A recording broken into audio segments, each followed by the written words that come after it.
Welcome back. It is Thursday. Whoa. Brain fart. Thursday, November 12th, 2020. Sorry I didn't do a Veterans Day video. Happy belated Veterans Day to any of my brethren that are watching. I'm going to turn the light off and drive.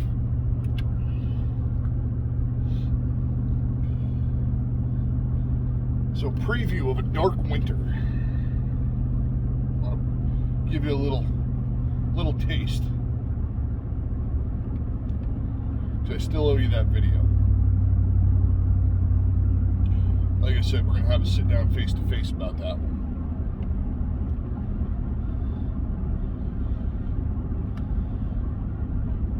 If you missed it when I mentioned it last, Operation Dark Winter dates back to winter of 2001. It was a high-level exercise where it basically war-gamed a bioterror attack on a few select places in the United States. It was a smallpox attack on Oklahoma City, Pennsylvania, and Georgia. Those last two states, keep those in mind for a second. So, what it did was, it involved some high-level officials and war-gamed out the responses, the possible roadblocks, and some of the possible solutions and scenarios, right? Now, at the time, when I was in, I had heard it in passing. Like I said, I was a low-level Marine in the infantry, so that's not something that came across my radar at any freaking exaggerated rate, and I don't make any bones about that, but it is something I remember hearing about. And funny that after it got a whole lot of mention during the, post-debate by a lot of prominent voices, the internet got scrubbed fairly quickly. There's very minimal information out there on it. Luckily, there's enough that I'm working on drawing up some comparisons and some analysis and things like that maybe we can all use to our benefit. So we're gamed out this bioterror attack. Right? Now, for the purposes of this conversation, we're going to leave it in its purest form, as it was written. War-gamed a bioterror attack and the response thereof. From what would happen if the federal government instituted a national level, basically lockdown of the United States, as opposed to leaving it up to a state-by-state solution.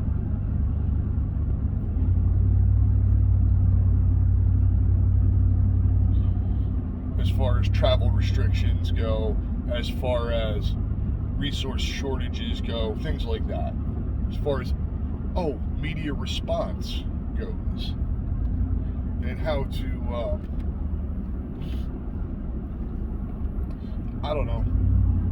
use the media response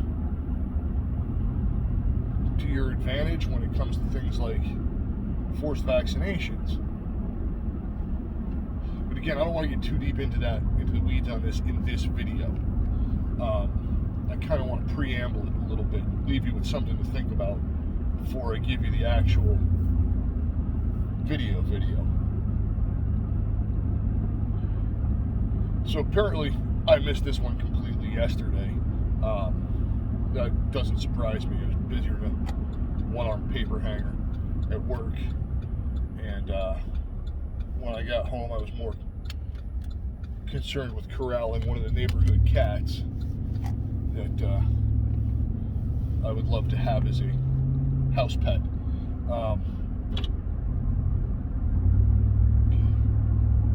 But apparently the Biden people want to institute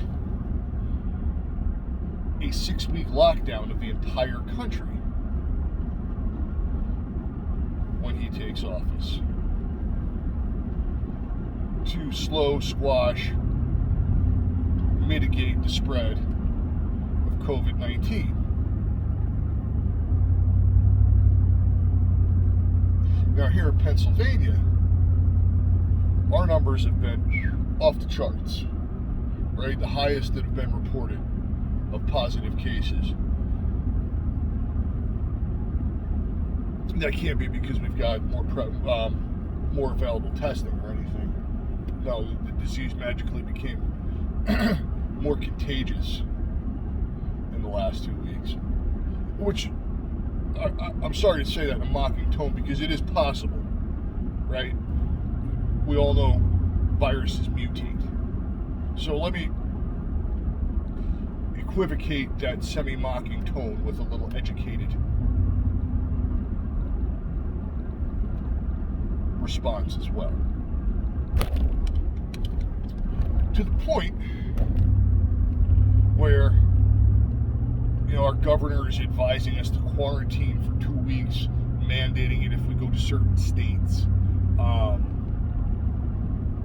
telling you shouldn't have more than 10 people in your home for Thanksgiving, you know, things like that, like some hardcore nanny state things. Once the government enters into your home and tells you how to live in your home, we're on nanny state level, right? And I'm trying to temper my words a little bit here.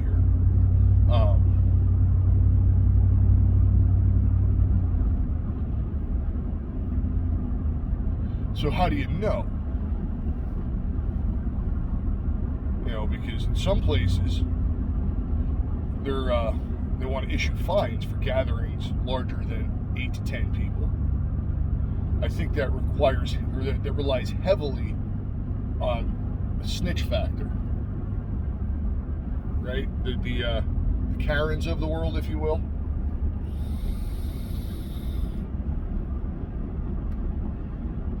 There are people that would eagerly rat you out.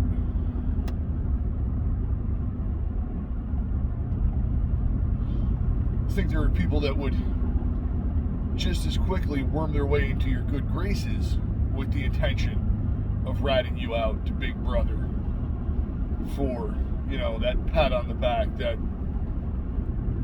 extra cookie at the ration line, things like that, right?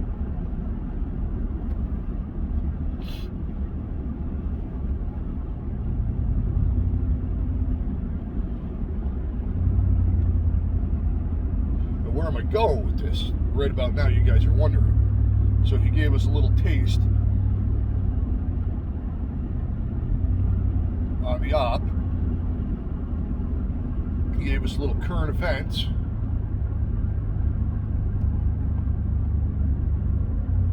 And then he went off on an opinion tangent. Dark winter.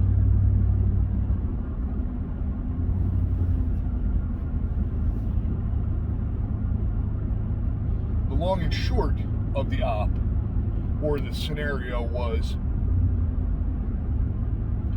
that the government, in allowing state-by-state handling of this smallpox outbreak, the smallpox bioterror attack, was woefully inequipped to handle it.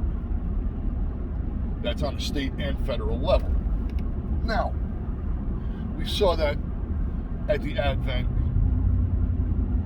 the initial onset of COVID-19, right? On a state and federal level, short of issuing travel bans and dispersing federally stockpiled ventilators to the states were woefully ill-equipped to handle it. Now, fast forward almost a year, you find out that, well, maybe we were a bit better off equipped to handle it had we taken certain other precautions in addition to closing our national borders, i.e., not putting people on ventilators, not sending COVID patients to nursing homes. things like that. And our rate of infection would have been way lower. And certainly the rate of death of the elderly would have been a lot lower.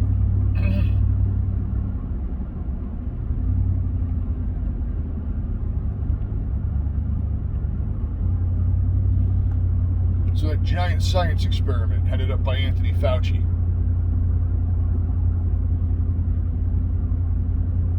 I'm going to tie that in to the main video another day.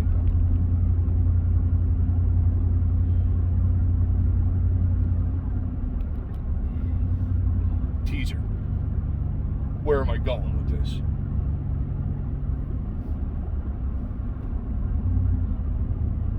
Oklahoma City.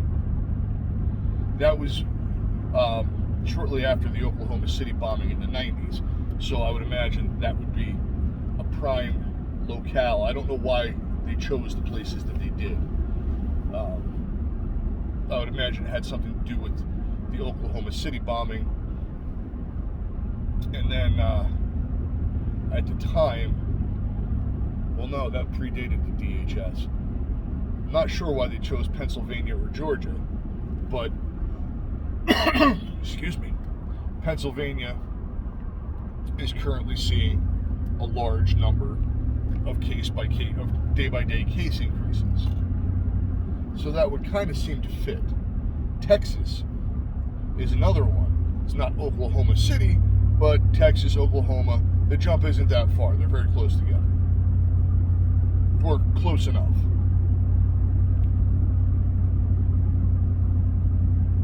So now you've got, in the state of Pennsylvania, nanny state government telling you how many people you can have in your house. In Chicago, you've got nanny state government telling you how many people you can have in your house. And I think Cuomo did the same thing in New York, and they're about to go back, get sent back to their rooms for another 30 days or whatever he's going to do. I don't much care about New York because I think they've emptied about as many people into my state as they can at this point.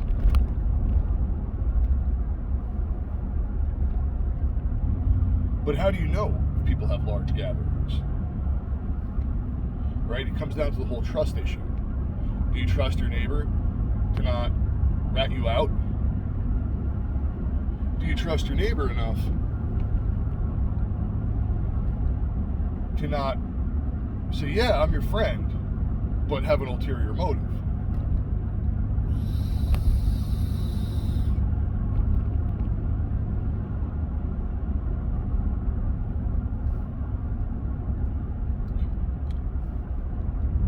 We'll extrapolate that a step further, and we'll leave Dark Winter behind for a second.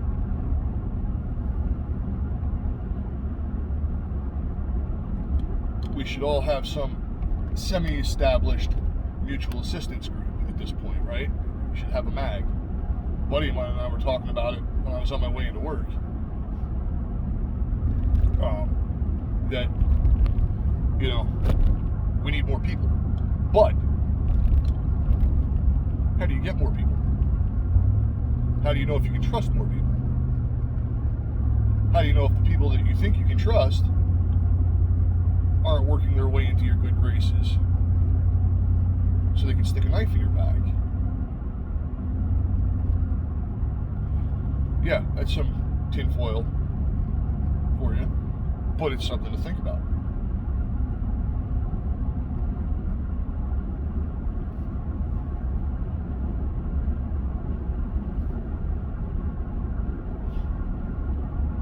Because all these government contingencies rely on a portion of the population tattling on another portion of the population.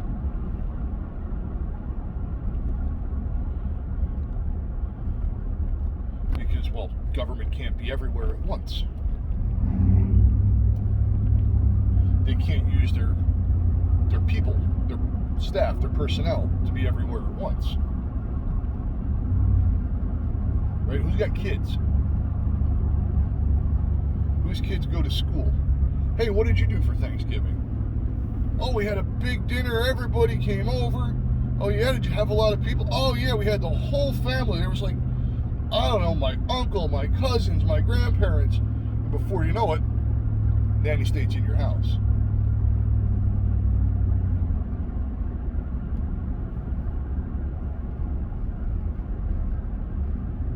Through no fault of your own, through no nefarious deed of someone who came to your home.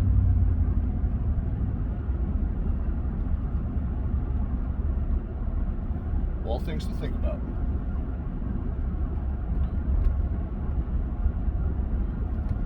A dark winter. It goes a lot further than what we're going to cover when I actually break out the paperwork and sit down and read to you and bring my notes into it.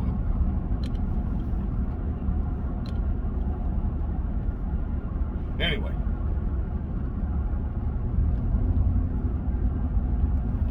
That's enough for one video, right? It's cold. I'm on my way home. And when I get there, I'm going to kidnap a kid. That's my plan for the night.